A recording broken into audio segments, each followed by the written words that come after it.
Hello mga sangkay mga kalingap! Welcome back to my YouTube channel. Ito po muli ang yung sangkay na sa Sangkay Londs muling nagbabalik. Kumusta? Kumusta kayong lahat?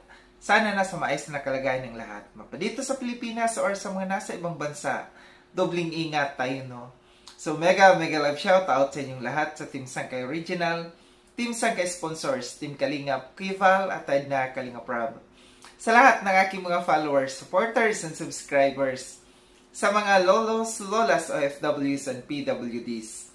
Mega love shoutout sa inyong lahat. And of course, I love you all. Ayan. Shoutout kay Tita Mina Ramillion, Tita Kong Vayots, kay Manay Tere ng San Diego, California. Sa aking mga kasamahan sa Kalingap Watchers, Kalingap Reactors, Kalingap Partners, and also sa mga grupo ng bawat love teams na sumusuporta at nagmamahal kay Sangkay. Ganun din po sa palaging mga nanonood sa aking mga uploads. Sa inyong lahat, mega love shoutout. So ngayong araw nito mga Sangkay mga Kalingap, pag-usapan lamang natin. Ito'y patungkol doon sa nakita kong post ni Kalingap Rob, no? Na meron talagang traidor na mga kasakasama ni Kalingap Rob, no? Patungkol ito doon sa photoshoot na ginawa ng Jomcar, no? Ito basahin ko lang sa inyo, no, yung post ni Kalingap Rob. Doon ito sa kanyang FB page. Sabi niya, kasasabi ko lang na wag muna mag-upload ng screenshots. Highs. Hindi po ito aking page. Ang sinasabi, ang tinutukoy niya dito na hindi po ito aking page, itong Kalingap Lover na FB page, may post kasi itong Kalingap Lover dito na FB page na ang pretty talaga ni Carla Bells, tapos heart. Ang pinost niya, picture, photoshoot ito nun sa picture ni Carla at saka ni Jomcar. So, disappointed si Kalingap Rob dito, no? Na may mga nauuna na nagpo-post, no? Dito sa mga ginagawa niya. And hindi na ito bago sa atin, Hindi na ito bago dito sa Kalingap, talagang namimihasa yung mga taong gumagawa ng ito. And nakita ko, shinare ito ni Founder Ann, no? And sabi dito ni Founder Ann, nasa loob lang ang may contact niyan. Malaki ang bigay niyan sa kanila, walang mga picture. Lalabas kung hindi kasama nyo lang yan sa shoot. Hahaha. Basta pera talaga, Kalingap Rob, walang pakialam ang K-Boys.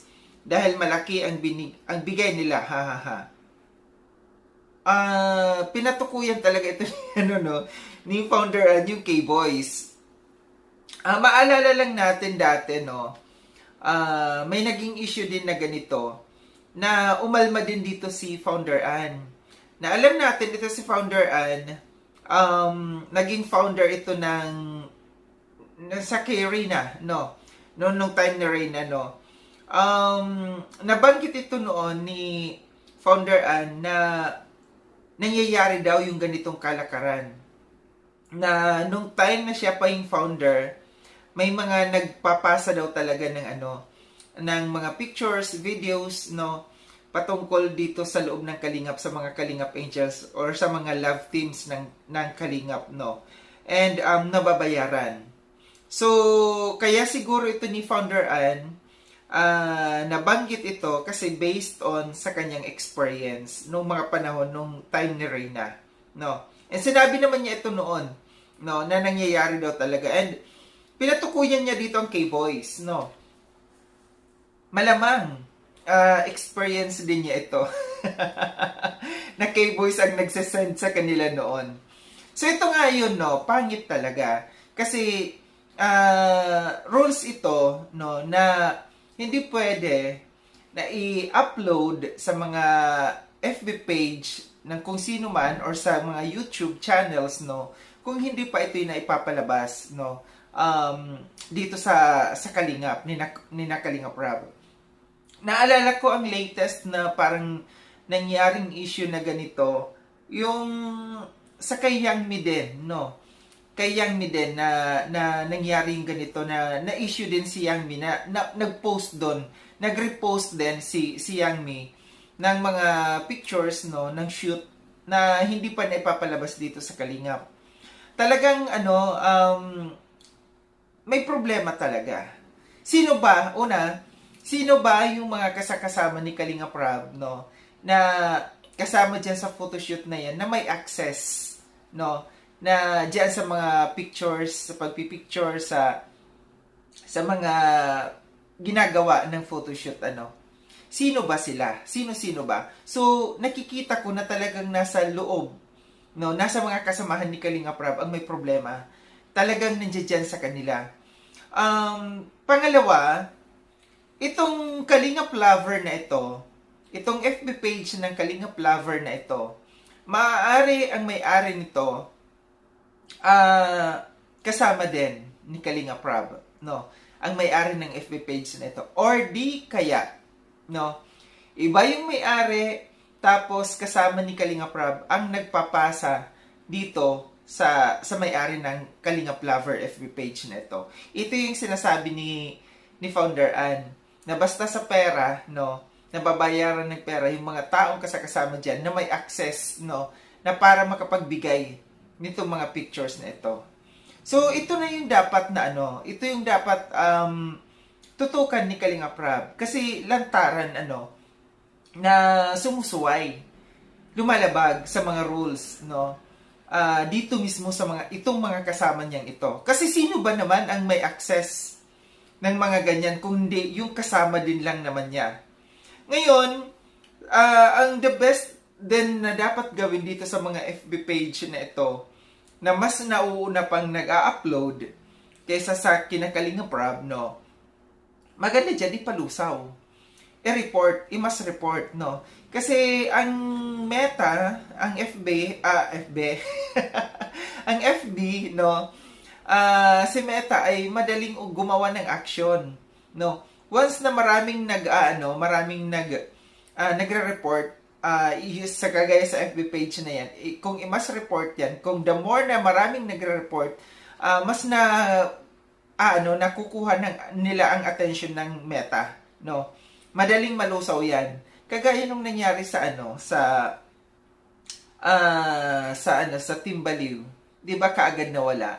So ito yung dapat gawin. Ito yung dapat gawin, no, sa mga ganito na mga kulurum na mga FB page, no. Dapat mayroong nakatutok diyan. Nakatingin na grupo, tapos sila yung report ng report, no. I-report nila. Alam ko parang meron ito sina Ate Edna dati, no, mga warriors. Pero parang nawala yata, no. Hindi ko lang alam, parang na-dissolve yata yung grupo rin. Kasi parang naalala ko na sinabi ni Ate Edna noon na parang na-dissolve yung grupo na yon. Sayang kasi malaking bagay kung may mga taong magmamas report patungkol dito sa mga ito kasi namimihasa, no. Talagang mamimihasa sila sa ginagawang yan. At isa pa, hindi lang dapat sa pagmamas report, kundi tutukan din talaga ni Kalinga Prab yung kanyang mga kasama na merong access na pwedeng magbigay, pwedeng mag-upload dito sa mga videos, mga pictures na ginagawa, mga photoshoots na ginagawa ni Kalinga Prab. Totoo yun, yung sinabi ni Founder Ann. Real talk yan, no? Real talk yan na dahil sa pera, nangyayari ang lahat. Pwedeng mag-tridor kay Kalinga Prab yung kanyang mga kasama pag yan ay natatapalan ng pera. No? Mga mukhang pera. Pera-pera lang talaga ang labanan dito. Wala silang pakialam. Mag-tridor man sila sa kanilang kasama. Ang mahalaga dito, may pera silang natatanggap. Di ba? Yun lang yun. Ganun lang kasimple. So, dapat talaga, kung may mga rules na gagawin si Kalinga Prab, dapat unahin niya talaga yung mga nasa grupo niya, mga kasama niya. Kasi sila yung talagang sobra-sobrang umaabuso. Namimihasa kasi nga andyan kasama si Kalinga Prab. Alam nila na hindi sila pwedeng sitahin ni Kalinga Prab kasi nga nahihiya si Kalinga Prab sa kanila dahil nga sa kanilang mga pinagsamahan. Pero sobra na kasi, no? Sobra na yung pag-aabuso ng mga ito. So, marapat lamang talaga na panahon na, no? Panahon na gamitan na ng kamay na bakal itong mga ito. Bigyan ng parusa. Hindi lang, ulitin ko ha, hindi lamang basta rules, kundi dapat i-implement yung mga parusa na dapat ibigay pag nakakalabag. Kasi kagaya nito, walang mangyayari, ganito lang, post lang ng post si Kalinga Prab, sabi lang ng sabi. Pero ano gagawin? Sa susunod, gagawin pa rin ng mga yan.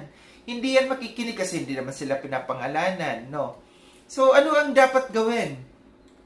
I-implement yung parusa, pagka mayroong rules and regulations, i-implement yung parusa, no?